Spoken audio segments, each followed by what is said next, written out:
My God, why have you forsaken me?" These words, echoing with raw anguish, open Psalm 22. The psalmist, pouring out his heart, feels utterly abandoned by God. He is surrounded by darkness. His pain is deep, unbearable. He cries out, but his prayers seem to vanish into a void. He feels like God is distant, unhearing, absent. The weight of his suffering is crushing. Where, he wonders, is the God who promised to never leave him nor forsake him? This feeling of abandonment resonates deeply with the human experience. We all face times when God seems far away, moments when our prayers feel unanswered, seasons when darkness surrounds us. In these times, the words of Psalm 22 offer solace. They remind us that we are not alone in our suffering. Even the psalmists, those who walk closely with God, experience moments of profound doubt and despair. Yet even in the depths of despair, a glimmer of hope emerges. The psalmist, amidst his cries of anguish, remembers God's faithfulness. He recalls God's past deliverances. He remembers how God rescued his ancestors from slavery in Egypt, how he parted the Red Sea. He remembers how God has always been a shield and a fortress for his people. This shift from despair to remembrance is crucial. It marks a turning point in the psalm. The psalmist, by recalling God's past faithfulness, begins to find strength and hope for the present. He reminds himself that God is not a God who abandons his people. He is a God who delivers, who saves, who remains faithful, even when his people are faithless.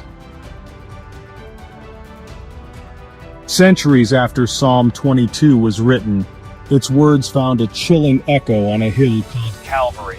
As Jesus hung on the cross, bearing the weight of the world's sin, he cried out, my God, why have you forsaken me?" These words, spoken in the depths of Jesus' agony, were not words of despair, but words of prophecy.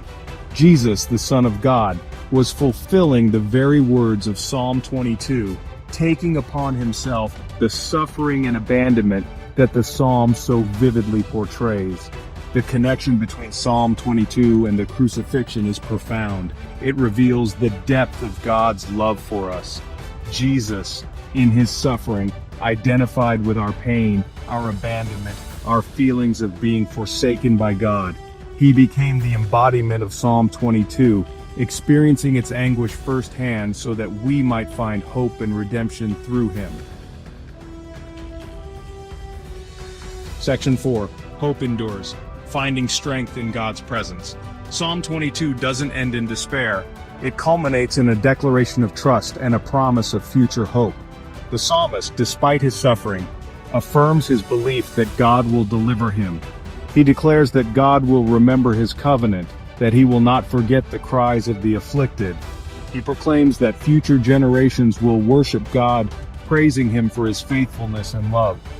This message of hope resonates powerfully with us today. It reminds us that even in our darkest moments, even when we feel abandoned and alone, God is with us. He has not forgotten us. He hears our cries. He is working for our good, even when we cannot see it. Section 5, a promise for today, trusting in God's unfailing love. Psalm 22 offers us more than just a glimpse into the psalmist's heart. It offers us a promise that God is with us in our suffering, a promise that he will never leave us nor forsake us, a promise that he is working all things together for our good.